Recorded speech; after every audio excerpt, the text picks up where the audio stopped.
but I worry that without it, you might not have a chance at the NBA draft caliber that he certainly put himself associated with. But with that being said, let's talk about the week off. The Vols have essentially 2 full weeks before they play at home against Texas A&M in just 2 weeks. So, does that make a huge difference going forward, looking into the game against Texas A&M? I'll start with you, Keegan. Yeah, I mean, definitely. This team, I think we were very down on them after the Florida game. Are able to have a get right game after that, and then go into South Carolina and get what we need to get done. And now we don't have a get right game, but we have an extra week to prepare. I think that's massive. Texas A&M is not the cream of the crop in SEC, but they're still a middle of the road team, which in the SEC is a big challenge. Absolutely. Having them, having them at home, I think is a good thing. I think this team really just needs to decide what they're going to be this season because 2 hard weeks these next couple weeks can make a huge difference because then you have the momentum, you go in and beat A&M hopefully, and then you have Alabama. So I think not to look ahead. I think these 2 weeks need to be both how do we beat Alabama or how do we beat A&M, and then what does this A&M game need to look like for us to then possibly beat Alabama. So I think this stretch is probably the most important stretch of the season. Yeah, have to agree with that. Is the South Carolina game? Are we going to look back at that as the turning point of the season? It seems Super like Bowl? just Super Bowl? I don't know about all of that, but for this Vols team, is that going to be the game we look back upon and down the line, and it's like that's where the season changed for the better for this team. You see it happen, and in a lot of sports where there's just this moment. You saw with Tennessee baseball last year when they beat Vanderbilt and just kind of carried that momentum going forward. Is that what we're going to look at this South Carolina thing, where everything just started to click together and the vision for this team, came to fruition? I think getting this bye week, there's a little bit of scare, maybe not getting that momentum going, maybe the just because of not getting that game the next week, but with how hard it's coming up with Texas A&M, obviously as Keegan said, not the premier SEC competition, but just even those middle of the road SEC teams, man, they play tough, and it's going to be a physical game. And then with Alabama, going forward, and Georgia going forward, and all of those teams, it's just it's tough to build that momentum. So I think the bye week comes at a good time to get that extra preparation and really prepare for this next part of the season where we're going to be in it now. Right. We're going to be SEC week after week playing really good teams for the most part, and you're going to have to bring your A game for every single one of those games. So I think the bye week comes at a good time. Oh, certainly good to get a nice week off. Spencer Rattler, if you would have told me that he was going to have less than 170 yards, I would have told you that's not going to beat a volunteer football team. 24-35, just one interception. Not a good game for the Spencer Rattler I had in mind that we talked about last week, the guy that I called a killer. And not that I'm a Spencer Rattler fan, but, I had higher hopes for Spencer Rattler just to back up all the trash I was talking, you could say. Joe Milton, 21-32 with 239 yards. He did the 2 interceptions. But overall, a solid game for Joe Milton, aside from especially that one interception. Without that, I'd say he had a pretty good game, maybe his best of the season. Spencer Rattler addressed the media after the game, calling it the Vols Super Bowl. The way we were excited about this one, the way the players came in with a chip on their shoulder. Your thoughts on the so-called Super Bowl? Are we going to Disney? Yeah, obviously, hard disagree. The revenge did play a factor in this game. I think that was obvious. But you're talking about a Vols team that was in the Orange Bowl last year. This is not their Super Bowl. I mean, come on, this is a team that's got higher expectations. That's got college football playoff expectations. So for him, he's trying to get back. He lost the tough game. Obviously, he's just saying stuff to maybe get the opposing fan base riled up after the fact. Kind of dismiss it. But I mean, it was not the Vols Super Bowl. I mean, come on. If anything, last year, maybe calling the Alabama game the Vols Super Bowl, I could maybe see it. I'm not saying I agree with it.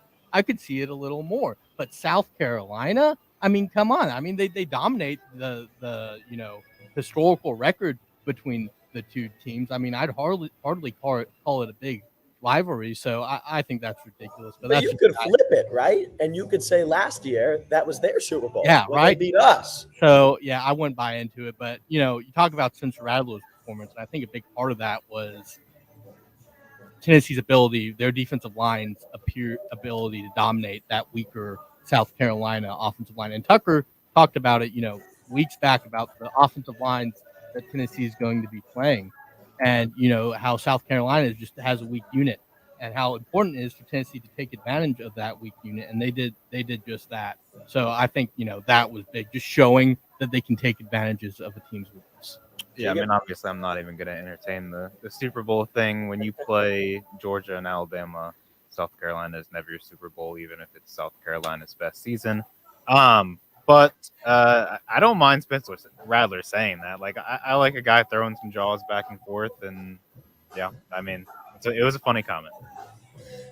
So are we going to Disney? Is that settled? Is that like no Disney? Come back to me after the Georgia game. I don't want to get into predictions just yet because I want to save that for next week with the week off. But I do want to talk about Joe Milton, who could you call his best game of the season, Keegan? Of this season, yeah. Yeah. I mean, this is Joe Milton's best game by far. I mean, he disappointed me in the Austin Peay. He looked fine. I would say the Virginia game, I think it's closer than you think. Yeah, I mean, the Virginia game, he obviously looked better, but I think South Carolina is a far better opponent than Virginia. I wouldn't say by so, far. like, I mean, if I score, 30 points against my, little brother in basketball, or I score 30 points against LeBron James, like, it's a different thing. I think Joe Milton had similar stat lines and played similar games, but one was against a much better opponent, so that's why I go South Carolina. And I feel like, going to that Virginia game, you have really high expectations for him, and he plays a solid game. We saw him the last game before that was the Clemson game. Then we see Austin Peay in Florida, and now you're kind of down on him. Then he comes back and surprises us. So I guess from an emotional standpoint, too, it felt like a much better game. Yeah, you look at those interceptions, and that first one was pretty bad. It was a poor decision. And I think when you're looking at these interceptions, not every interception is created equal, right? There's different things that go into how a ball is intercepted, and that was just a poor decision. When in the past, I think we've seen where he's the footwork's off and the mechanics are off. So I can get past a poor decision. And then the second one, I mean, it was kind of he could have thrown a better ball. It was kind of a 50-50 situation, but he definitely could have thrown a better ball. But I want to talk about something you said a couple of weeks ago, Matthew, about him, kind of seeming to get down on himself after having tough interceptions. Yep. I think this game was the opposite of that. I agree. Really responded after those interceptions. And I think that's a big thing for this team. He showed, after those interceptions, he did not get down on himself. He came out there and they had good drives after those interceptions. So I think that's the biggest takeaway I have, not necessarily the interceptions, and what he did after that. And I think that does lead you to say that's the best performance he's had this year. Well, Look at the it's degree of certainly improvement. it's up from earlier in the season, as Keegan said. And he delivered, got the win, and it wasn't really close. So I think you got to give it to him. It's without a doubt an improvement when you're in charge of the locker room and you are a role model to the rest of the team. When you put your head down, everyone else is going to put their head down. So it's certainly good to see him respond in a positive way than we've seen in the past few weeks. Last thing I want to hit on before we go to break: Tennessee defense held a decently good South Carolina offense to just under 25 points. Thoughts on the defense? Yeah, I mean, they look really good, getting pressure on Spencer Rattler. The secondary looked good. I mean, I think it was a great all-around defensive performance, and no complaints. Yeah, that edge rush really ratcheted up a little bit. Pierce had some really good sacks. I mean, he's got that speed, and we saw in that Virginia game where he could convert that and really get past some of those tackles, and just altogether, I think a much better game from the secondary too. And it helps when your front four is playing like that. It helps your secondary out. I think they were a lot better tackling, obviously, against a good guy in Leggett that, he's a top receiver in the conference. And I think they did a really good job of reining him in and, like I said earlier, tackling, which was just awful against Florida. Much better this game. Spencer Rattler got out of the pocket a couple times and made some plays, but with a guy like that, it's kind of like, okay, he's going to do that once or twice a game. What do you do the other time? And I thought they did a really good job of keeping him in check. And of course, scoring points on defense is also always a plus. And anytime you can do that, it's a huge help to your team. I addressed it last week. The biggest issue it seemed like for the Vols was not being able to get stops on third downs. They do such a good job for the first two, and then third down comes and they just give up a 15-yard run or a 20-yard bomb. So it was nice to see the third down efficiency kind of go to crap for South Carolina and Spencer Rattler, just under 170 yards. We are going to take a short break, and we will be back with you for college football in just a moment. The Rock thanks Cool Beans, 1817 Lake Avenue, 1 block south of the Strip, for sponsoring and hosting Monday night Rock Solid Sports broadcast at 7 p.m. Cool Beans is the campus headquarters for food, brews, pool, shot starts, sports, and more fun. Tuesday night is team trivia night, and Thursday nights are for bingo. CoolBeansBar.com or their Facebook page for more info. The Rock thanks the One Knox Sporting Club soccer team for their support. One Knox plays all of their home matches at Regal Soccer Stadium on campus, and the season runs into October with matches against Memphis, Chattanooga, Lexington, and more USL League One opponents. Tickets, including UT student tickets and game day info, is at oneknoxsc.com. And WUTK is proud to be a media partner with One Knox. Rock Solid Sports will be keeping up with One Knox soccer all season long. One Knox SC. We are one.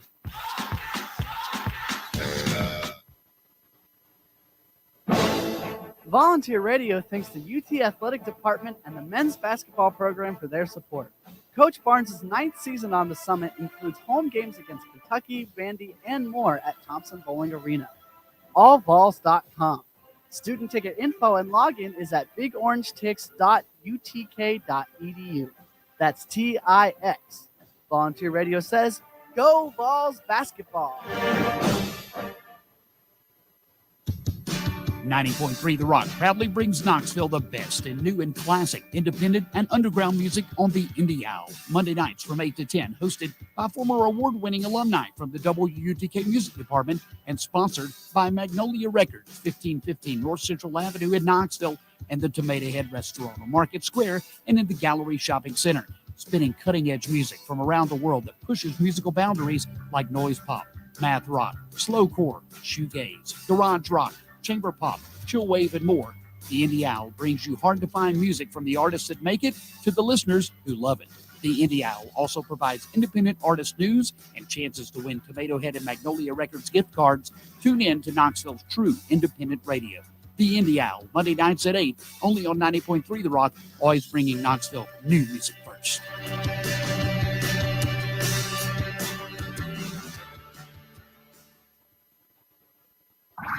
Volunteer Radio is supported by Fieldhouse Social and University Commons. Hosts a Wednesday night Rock Solid Sports broadcast at 7 p.m. Fieldhouse Social serves American craft food, beer, and cocktails. Featuring UTN Pro Sports on digital TVs around the restaurant 7 days a week from 11 a.m. to 10 p.m. FieldhouseSocial.com and their Facebook page for news and more.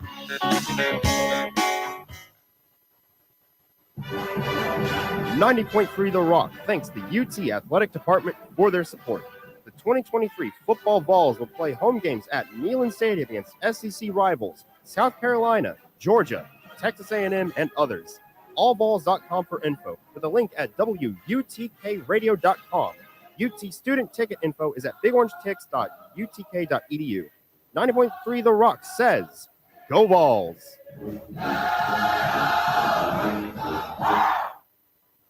The Rock thanks the UT Athletic Department and the Lady Vols volleyball program for their support. The 2023 Lady Vols volleyball team will face off on the court against LSU Sunday, October 8th at noon at Thompson Bowling Arena. AllVols.com for tickets to cheer the Lady Vols on against LSU. Stay tuned to the Rock Solid Sports for more UT Lady Vols volleyball info, utsports.com, and a link is at WUTKRadio.com. The Rock says, good luck, Lady Vols volleyball. The Rock thanks Knoxville Ice Bears Southern Professional Hockey League team for their support. Their 2023-24 home ice season from October through April includes games with Fayetteville, Huntsville, Roanoke, and more at the Civic Coliseum downtown. Single game and season tickets at KnoxvilleIceBears.com. Rock Solid Sports features Ice Bears Wednesdays with news and updates. Volunteer Radio says, go Ice Bears.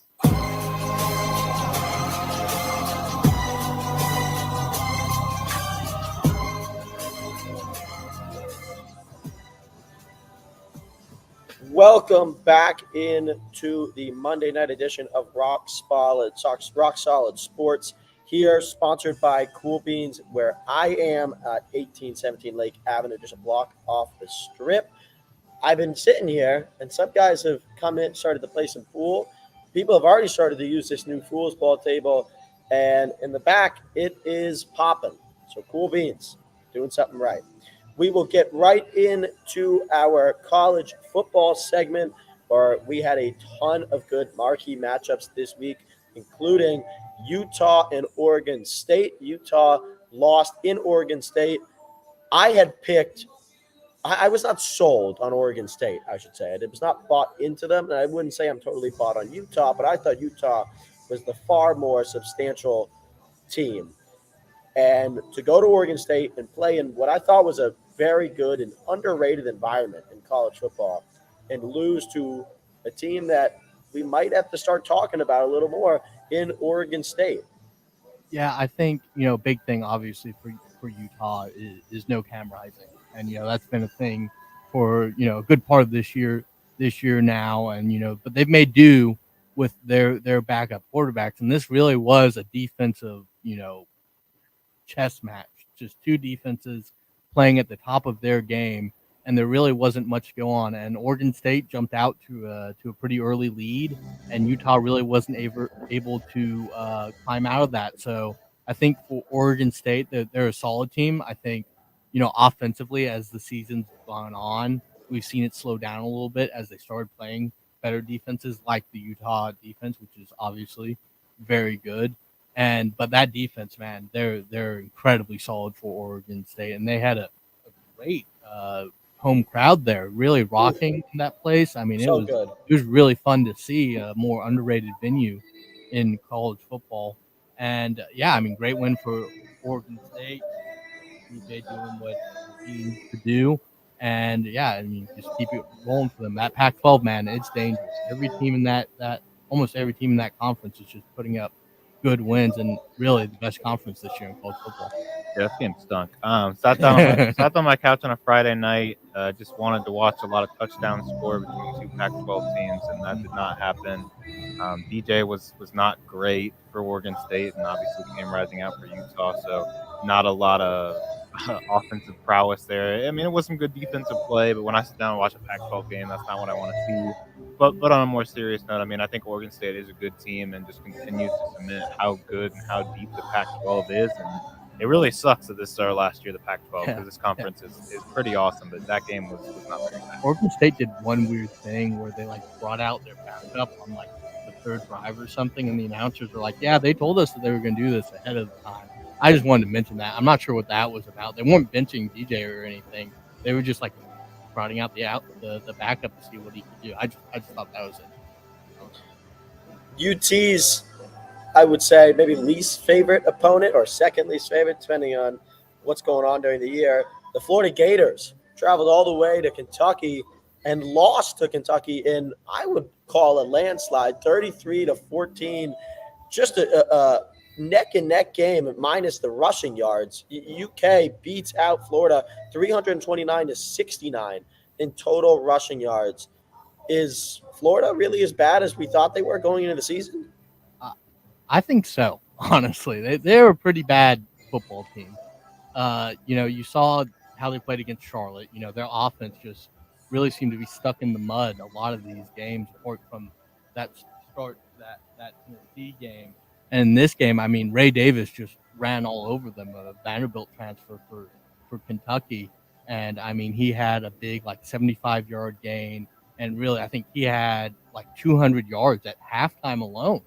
I mean, Kentucky got off to an early lead. They really didn't look back against a really poor Florida team, I feel like. And, just a loss that's is looking worse and worse for the Vols, although they did obviously have to go into the swamp, which is a whole different thing.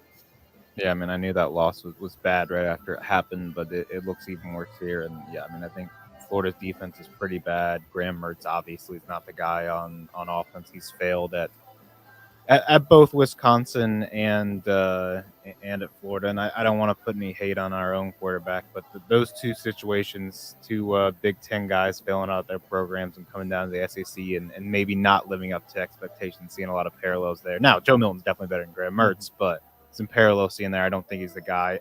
And I don't know what the future of this Florida program looks like. I think them making that coaching change was a very poor decision. Looking at Kentucky for a second, I mean, just look at what they asked Devin Leary to do. It's unbelievable. 9 of 19 for 69 yards and a touchdown in a 33-14 win. I mean, just talk about Roman Davis. Yeah, 280 yards and 3 so, touchdowns. You know, Kentucky just had to run the ball in Florida, and you could make a case and say Graham Mertz had a better game than of course Devin Leary. Yeah, and for Kentucky, hey, they're in a weaker year for the SEC. I mean, I don't think offensively they have the firepower to really make a big time play. No. But they solid defense. They can hang around. There's a couple interesting teams there that are undefeated up to this point. Haven't really played anybody, but theoretically they have a shot. Yeah, I mean, their schedule is just so hard, though. If you look, they got Georgia coming up next week, then they have to take on ranked Missouri, ranked Tennessee, then they have to go to Starkville, then they have to play Alabama, then they have to go to Columbia, and then they have to go to Louisville, who Louisville is also one of the better teams in the ACC this year, so that schedule is ridiculously hard. I mean, if they run that gauntlet, if they're a one-loss team and that one loss is to Georgia or Alabama, I mean, they're very clearly a playoff team, but I don't see that happening. I see probably losses to Georgia, Alabama, and Louisville at this point. But yeah, I just don't think that offense is really high. Well, I love this topic. It's my favorite topic of the week, and primarily because normally Gabriel and Tucker say some really dumb stuff, and that's LSU. Mississippi beats LSU. I said it last week. LSU is the most overrated team in college football. Brian Kelly is an awful coach. Mississippi takes down LSU. Gabriel, I want to start with you, and I really wish I could see your face right now. Do I get you were right, I was wrong type of thing here, or what's the deal? I'll give you some credit because LSU's defense is terrible, and awful. I don't know if we'll talk about that Georgia game later, but I don't think my points were completely without merit when looking at that game. But hold on.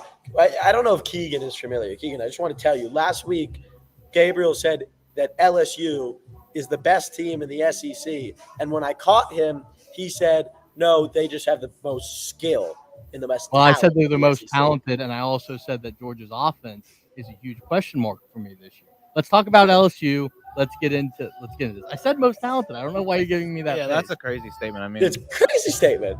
LSU has a lot of good recruits, but I don't know if they're the most. I mean, Georgia and Alabama have more talented lineups. I guess I don't know, man. I'll stay behind what I said, and here I'll talk about. I mean, what is talent? I think receiver talent, quarterback talent. I guess skill position talent. I guess I should say. I think they have the most explosiveness in that department. And I also think, let's talk about the game. You brought up Ole Miss. Well, yeah, I watched the game, and it just seemed like it was just a mess on the coaching side. I thought defensively, I thought that they would figure some things out as time went on. Sure. Obviously, that is not the case. I mean, Ole Miss tore them apart. And, they've got players on defense, so it's not that. And this makes me sound like a Brian Kelly fan. You are. Coach O. I do not like Brian Kelly. I don't think he's a good coach. I just thought with what they brought from quarterback position and the receiver position, that was going to be able to overcome some of that stuff. And obviously, it has not. And, give credit to Ole Miss, their offense showed out and made big plays. It's just that LSU defense is so bad. It's just terrible. And they had a chance to win this game late, didn't get it done. How could you? How could you when Brian Kelly's your coach? Yeah. But, LSU obviously, after that Florida State loss, it's like, okay, Florida State's a good team. But now looking in dire straits in this SEC this year. I'll end the segment in a few minutes with a question for you, but let's move on to college game days home for the weekend. Traveled all the way to Duke for the first time in college game day history. Duke, who was undefeated to this point, gets taken down by Notre Dame, who I talked about last week. I said was one of the most underrated teams in college football. They don't make a lot of mistakes. They do a lot of the little things right, and they're a really good, all-around, solid team. Now, it was certainly far closer than I think most people thought, but in the end, Notre Dame beats the undefeated Duke. Yeah, I mean, great grinded out game, great bounce back win after the heartbreaker to Ohio State after some questionable decisions there down the stretch. I thought Notre Dame looked good. I thought Hartman had a better game, but I thought Duke still impressed me as well, even with only 14 points. I thought Riley Leonard looked pretty good, and I think Duke's a good team, but Notre Dame just has way more size and way more talent, and I think if Notre Dame can play these kind of games where it's, each team's scoring 2 or 3 times and you're kind of just playing in these low-scoring games, I think that's LSU's bread and butter. I mean, that's Notre Dame's bread and butter, and if they can keep playing games like that, they'll be a team to be reckoned with this season. Yeah, I think we all have to apologize to Duke because I remember that that first weekend of college football before that Clemson game. Yep. Yeah, I definitely wrote them off. But we all kind of shoved it We aside. all did. They come out and beat Clemson, and it was kind of I don't want to say fluky, but there were a lot of fumbles by Clemson in the red zone and stuff like that. And Duke's just proven themselves as the years progress that they're a solid football team. And this game was weird because Notre Dame jumped out to an early lead, and then Duke's like, oh yeah, Riley Leonard can run, so they just started running him and getting him on the move and getting him to where he's comfortable. And they come back, and then Sam Hartman with a just huge conversion on 4th down to scramble for 13 yards, I think. And yeah, I mean, just 2 good teams, kind of about how you expect how they played this year, defensive slugfest. But Notre Dame finally has a guy at quarterback who, when the chips are down and you need a play and you need your offense to drive down the field to get a score, he can do it. So 2 good teams and a big win for Notre Dame after that loss last week. Well, we all kind of were surprised at obviously the week 1 Duke Clemson matchup, but it seems like the ACC is on the up and up. I mean, between Miami kind of getting back into the swing of things, obviously Florida State's now in the mix. UNC has been great. Louisville, like I said, is also on the up and up. ACC is looking good at college football. Yeah, and I bet you there's a chance we still see no ACC team in the playoff. I think they're going to screw themselves with kind of beating each other down the stretch. And it's fair. But who knows? I mean, if Notre Dame runs the table, I think that spot goes to Notre Dame over whoever the ACC champion is. But yeah, ACC definitely looking better. And then I know you have a question before we get to that and go to break. Definitely want to hit the USC Colorado game. That was my favorite game to watch the weekend. Obviously, USC kind of comes out and starts killing them. Caleb Williams looks great, threw 6 touchdowns on the day. Then Colorado comes storming back. Shedeur Sanders throws 4 touchdowns. He looked amazing. I don't know how good Colorado is. I think USC's defense kind of just stinks. But Shedeur Sanders and Caleb Williams are 2 of the most fun players to watch in college football and might be 2 of the best players. I think Shedeur Sanders is a bona fide first-round pick in my mind, and obviously Caleb Williams is still that 1-1. I think Colorado, was obviously way down after last week's horrific loss to Oregon, but really bounced back. They would have won this game. I don't know what their reactions would be. Obviously, I think they're still out of the top 25, which makes sense. I mean, you lose 2 in a row, but their offense looked good. Defense gave up a bunch against USC, but that's the best defense in the country, or that's the best offense in the country, I think. But I think the real question here for that Pac-12 race is, okay, USC and Caleb Williams can score a lot of points, but I don't think Shedeur Sanders and Colorado are the best offense they're going to face. Is their defense going to be able to hold up against other teams, or are they going to crack under pressure against a Washington or an Oregon coming up? Right. You want to talk about, no defense. I mean, that game is a perfect example of that. And, I was thinking earlier this, a couple weeks ago about USC. I'm like, maybe this is the year where that lack of Lincoln Riley defense, it doesn't come back to bite them, right? Maybe this year where their offense can take that step up. And this week really gave me concerns about that. And, Brett, Colorado, with what they were able to do, they were a talented team. But just to have that huge lead at halftime and just see it start to slip from that defense when you need a stop and almost have this game slip away. It gives me great concern. I really don't think, that statement's true. I think they need to figure out some things on defense if they want to win it. This could be the year for USC. I mean, I think there is an opening there where, I think the past 2 years, it's pretty obvious Georgia's best team. And, that defense on offense, there wasn't much beating them. And, it was tough. But this year, I think it's pretty wide open for, who wants to be that champion. And USC maybe passing away just a golden opportunity because they cannot get the defense figured out. And, when are they ever going to do it? I mean, it's just like year after year, can't figure it out. I don't know. It's disappointing to see that offense kind of put away. Not a lot of people have talked enough about Caleb Williams' improvement. Now, obviously, he won the Heisman last year. His numbers this year are outstanding, and they're better than last year. He could win the Heisman twice. His numbers have been outstanding. USC is certainly a team to watch moving forward. I was going to ask you, Gabriel, if LSU is still your pick as the best team in the SEC, but it seems like you just answered that yourself. So I'm not going to ask it in the effort of you saving your career. Is that fair? I'll say I'll give it to Georgia, but it's a lot closer than we think. And that Georgia offense, Matthew, you cannot tell me you looked at that Auburn game and were impressed with that Georgia offense. Okay, and points are points. I've looked at the number one team in the country for the day one. Team, so I don't know if we can just look at there and just pass them off. I think the SEC is more open than it has been in years. I think it's pretty wide open for one of these teams to take a step up, okay? And, I think LSU shot themselves in the foot too much to get there, so I will give that crown to Georgia for now. But that offense is scary, man. Apart from Brock Bowers, it's just I don't think they have consistency being able to move the ball. But Brock Bowers is a beast. LSU is not up there with the number one team in the country that's been number one since week one. We will take a short break. Once we get back, we will talk NFL. A lot of great games this weekend. Good talking about Tennessee. We'll talk about the Jets and the Chiefs and plenty more. Stay with us. The Rock thanks Cool Beans 1817 Lake Avenue, 1 block south of the Strip, for sponsoring and hosting the Monday Night Rock Solid Sports broadcast at 7 p.m. Cool Beans is the pre- and post-game location for UT football and Knoxville's home for the NFL Sunday Ticket, Titans on the big screen, and more.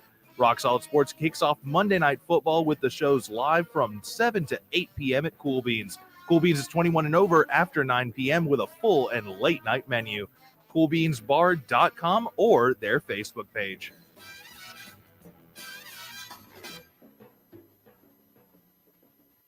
Support to keep WUTK on the air comes from the UT Athletic Department and the UT Lady Vols softball team, whose 2023 fall ball season schedule at Sherry Parker Lee Stadium features scrimmage games during the month of October. The next game is a doubleheader versus Carson Newman at noon and Georgia State at 5 p.m. this Saturday, October 7th, and versus Charlotte this Sunday at 1 p.m. The public is invited to attend, and seating is first come, first served. Gates open 1 hour prior to the game, and no concessions are being sold. Head over to utsports.com. The Rock wishes Coach Weekly and the Lady Vols softball team good luck on the diamond. 90.3 The Rock thanks the UT Athletic Department for their support. The 2023 football Vols will play home games at Neyland Stadium against SEC rivals South Carolina, Georgia, Texas A&M, and others. Allballs.com for info, with a link at WUTKradio.com. UT student ticket info is at bigorangetics.utk.edu. 90.3 The Rock says, Go Vols! The Rock thanks Knoxville Ice Bears Southern Professional Hockey League team for their support. Their 2023-24 home ice season from October through April includes games with Fayetteville, Huntsville, Roanoke, and more at the Civic Coliseum downtown. Single game and season tickets at KnoxvilleIceBears.com. Rock Solid Sports features Ice Bears Wednesdays with news and updates. Volunteer Radio says, Go Ice Bears! Support for WUTK comes from Fieldhouse Social, the modern sports bar next to campus at University Commons. Fieldhouse Social serves American craft fare such as burgers, wings, and more with high tops around the bar, a separate dining area, and a center lounge with leather chairs and couches in front of their 23-foot LED TV wall for Tennessee and pro sports. Fieldhouse Social is an outdoor patio with trivia twice a week and sponsors Wednesday's Rock Solid Sports. FieldhouseSocial.com. Volunteer Radio thanks the UT Athletic Department and the men's basketball program for their support. Coach Barnes' ninth season on the Summit includes home games against Kentucky, Vandy, and more at Thompson Bowling Arena. AllVols.com. Student ticket info and login is at bigorangetics.utk.edu. That's TIX. Volunteer Radio says, Go Vols basketball. The Rock thanks the One Knox Sporting Club soccer team for their support. One Knox plays all of their home matches at Regal Soccer Stadium on campus, and the season runs into October with matches against Memphis, Chattanooga, Lexington, and more USL League One opponents. Tickets, including UT student tickets and game day info, is at oneknoxsc.com. And WUTK is proud to be a media partner with One Knox. Rock Solid Sports will be keeping up with One Knox soccer all season long. One Knox SC. We are one.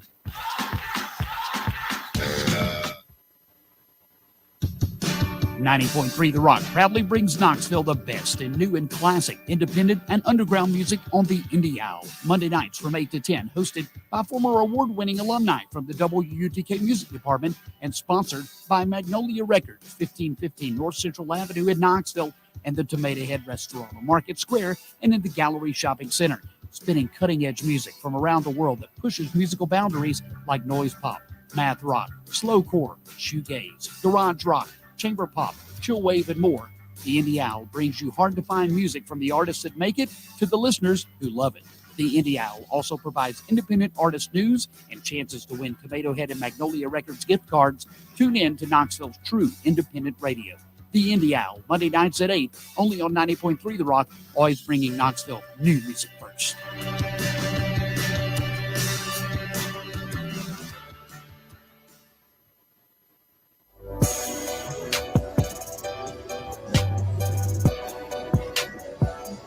Welcome back into Rock Solid Sports for the Monday night edition. We are going to get into some NFL. I don't know if you guys can see behind me. We got the TVs going for Major League Baseball postseason, which starts tomorrow. They'll have more for you on Wednesday and Friday show. They'll get into that.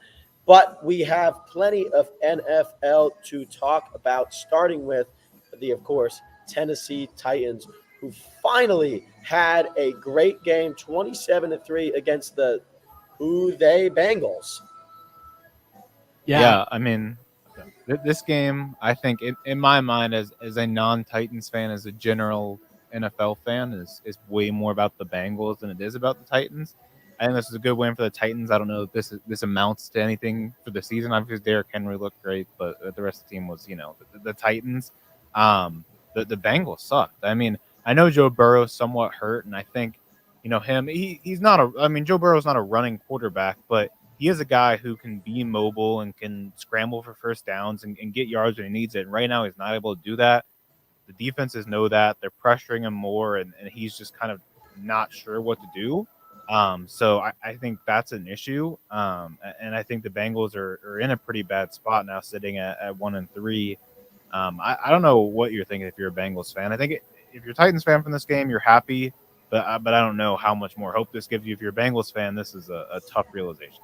Yeah, I agree. The Bengals definitely look out of sorts. I think for Titans fans, being a Titans fan myself, I think what you can look at this game and be like, okay, there's a path for us to win football games, right? After that Browns game, it was looking shaky.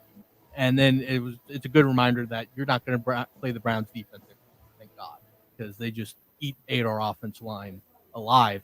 And, when you're talking about the Titans, the biggest weakness is that offensive line. And the Bengals team that, historically have had a good defense, but they don't have, a lot of, premier pass rushers, right? Apart from Trey Hendrickson, there's just not a lot of players on that team that really strike fear into you when you're rushing the passer. So the Titans were able to do a great job of taking advantage of that. And then on the flip side, this Titans defense is a really good unit, a really solid unit that gets the job done. And I think depending on how it plays out, could be like a top 10 unit in the league, especially when they can get pressure. And they dominated that Bengals offensive line. Like watching that playoff game all over again when they had 9 sacks, except this time the Titans put it together and won. And then on the offensive side of the ball, they did a lot of good things. I like what Tim Kelly's doing from a calling perspective. He's getting Tajay Spears in the mix, he's using Derrick Henry. First big Derrick Henry game of the year, and he kind of looked like his old self. And then also DeAndre Hopkins just converting third down. Nick Westbrook-Akina and Chris Moore, no Traylon Burks today because of injury. And those guys, Chris Moore had a big play down the right sideline for a big 40-yard gain, and Nick Westbrook-Akina put the ball in the end zone. He looks a little more explosive than he has in the past. So I think there's a path to winning games for them. Are you going to match up with the premier team all the time? Probably not. And the Bengals, I'm not saying the Bengals are a premier team. Are you going to match up with like the Chiefs? Probably not. But I think this is a team that's risky. I think, in an AFC South where every team is 2-2, they can definitely make the play for the division. And, just another decent year for Tennessee. I think, it kind of just, you don't have to freak out as much. There it is. This is what I talked about in week 1. This is what happens every year. They kind of look bad, then Ryan Tannehill's just good enough to keep them going. They can't get rid of Ryan Tannehill, and it's just a cycle of mediocrity. They'll get rid of him. That's what the Tennessee Titans are. They're just a cycle. I mean, they really are. It's been that way since the back. But Matthew, staying in the AFC South and talk about a team that actually did turn it around after a bad start. I want to talk about the London game, the Toy Story game, the Falcons versus Jaguars. Were you guys able to tune into that on Sunday morning? And did you watch the Toy Story stream? I did not. All yours, Gabriel. I did not watch it. I caught clips of it. It looked. I mean, there was obviously like problems, and I understand that. I was kind of impressed with some of the stuff they did in that. Yeah. Not something I'm gonna be tuned into. I thought it was cool. I mean, on a Sunday morning, I just wake up, I'm laying on the couch watching Toy Story play football on my TV. If it works, it's funny. I mean, and the game wasn't that good of a game, so Right. he gave it another kick. But on a real note, I mean, I think the Jaguars in that game looked pretty good and really turned things around. I think Trevor Lawrence is legit. They have a pretty easy schedule this season, so I think that was a great turning point for them. They're staying in London, have the Bills coming to their kind of hometown in London. I mean, they play in London the most. So I think this is a good spot for the Jaguars. Yeah, I think just talking about the AFC South, I think all 4 teams there, Jaguars may be a little disappointing start to the season, have looked better in a couple of weeks. The Texans have looked really solid. I mean, against a good Steelers defense, they looked pretty solid, and the Colts have looked pretty solid. So it's a pretty interesting division. Everyone's 2-2. It's kind of up for grabs. Obviously, the Jaguars are the most talented team in that division. But I think the division really is up for grabs. They played a Falcons team, the 4th starting quarterback in the NFL right now. And, I think that they need to bench. The Falcons need to bench. Taylor Heineke, he's not great, but he's fun, right? You can make big plays happen occasionally, and he's inconsistent. He'll make a big play. Desmond Ridder, I just don't think there's anything there. I don't know why. Yeah, I think the only reason you keep starting him is if you want to lose games and try to get Caleb out. That would be the only. Man, you guys are brutal. He's not. I mean, Matt, he's got the weapons there. Okay, you can't pretend like that. He's got a decent offensive line. Arthur Smith is definitely a decent play caller. There's critiques there.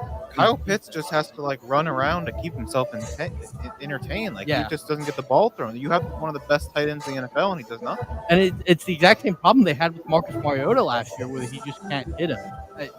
Desmond Ridder isn't good, and this should be a competitive team in a weak NFC South. So they want to compete. They really should. How far is the momentum going to carry Tennessee? How far is it going to carry the Jaguars? You never know until you get to the next week. Another team, I don't want to talk about this too much because, for one, their quarterback has not been great until this game, even though they lost. The Jets and Chiefs in just what turned out to be a great game. Now, like I said, to talk about a team that hasn't scored a point in the first quarter all season kind of seems a little ridiculous, but just a very good game from the second to the fourth quarter for Zach Wilson, who at this point is 27th in the league in quarterback rating, 38.7. But against the Chiefs, a very good Chiefs team, certainly a team that's going to contend for a championship, 28-39 with a rating of 105.2. Here's what I'll say about Zach Wilson. I liked him coming out of the draft, and he was awful. Like, let's be honest, he was awful for the start of his career. And this year, the thing about it is, Aaron Rodgers goes down, so he's not exactly expecting to play, but you gotta be ready to come in there and play. And they also have been playing some incredible defenses, and their offensive line is a big weakness to that. So I feel like, he was bad, but maybe a little bit unnecessarily criticized just because of the teams he was playing. And the Chiefs also have a good defense. They've been one of the better defenses this year. So, I don't think even as a person who kind of believes in Zach Wilson, I don't think I can sit here and be like, oh yeah, this is the definitive turning point. But it was good to see something from him. And he was making difficult throws out there. They were back shoulder throws. He was keeping his eyes downfield and hitting people down there. So at least for Jets fans, they can be a little optimistic going forward and be like, okay, we can at least do something. And Certainly had a better game than Patrick Mahomes. Yeah, I mean, I saw someone say if you were one of these Taylor Swift fans who's only tuned into the NFL for these past two Chiefs games that she's been at, you might think Zach Wilson is the better quarterback than Patrick Mahomes. I mean, just going off that game, I mean, Mahomes has these games, right, where it's like sometimes it's just like it seems like he's looking at what he can get away with, and he's throwing kind of dumb picks. And it's like, yeah, I mean, on paper, the Chiefs should have won this game by 10 to 15 points, and they just don't do that. Obviously, a home crowd for the Jets, but still, I don't think this is sustainable for them. They were expecting to have Aaron Rodgers here, and I just don't think Zach Wilson's that guy. Now, according to Aaron Rodgers, he's going to be back this season. I don't know how much validity there is of that claim, but I think the Jets without Aaron Rodgers are not a playoff team, in my opinion. Yeah. I want. Go ahead, Gabriel. I don't think Zach Wilson will lead in the playoffs. I think when they start playing, hopefully a little bit worse teams. I'm not exactly sure what their schedule is like. You might be able to. I mean, they got to play the Dolphins twice, the Bills twice. They played the Bills once already and beat them. So I guess who knows? And the Patriots have all the people know how to play that game. So. My dad, who unfortunately is a Jets fan, texted me the other day after the Jets lost last week and said they're the bane of my existence. So, unfortunately, he has to root for that kind of team. I want to get into it real quick. Tell me yes or no. Yes. If so, yes. Give me a reason. Commanders nearly beat the Eagles 34-31. Second time the Eagles fed a nail biter. We talked week one in the close one of the Patriots. Are the Eagles in trouble? No, I mean, no. I think they'll still easily win that division. The Cowboys are good, but I think the Eagles are better. The secondary is probably the biggest issue for the Eagles, and I just don't think the Giants or Washington is there necessarily. I think this was more a situation where Washington and Sam Howell really played up to the Eagles versus the Eagles kind of playing down to the Commanders. Eagles offense was fine. I think just the biggest issue is that secondary and the defense kind of letting Sam Howell throw over them, but if they can figure that out and hold teams, their offense is good enough. So I don't think they're in trouble. Now, are they as good as some of the better teams in the NFC, like the 49ers? I'm not sure, but I think they're still a top team in the NFC. I'm going to go with no. I think they're going to. There you go. Well, they won in overtime on a kick game-winning field goal, 34-31. Last segment, last thing we're going to talk about before we head out, Seahawks versus Giants, Monday Night Football. What's your pick? Seahawks and... Give me Seahawks. All right, that is it for the Monday Night Show. Thank you for joining us. Cool Beans is our sponsor. We will see you next Monday. Stay with us for our Wednesday night show. Until then, we appreciate you for joining.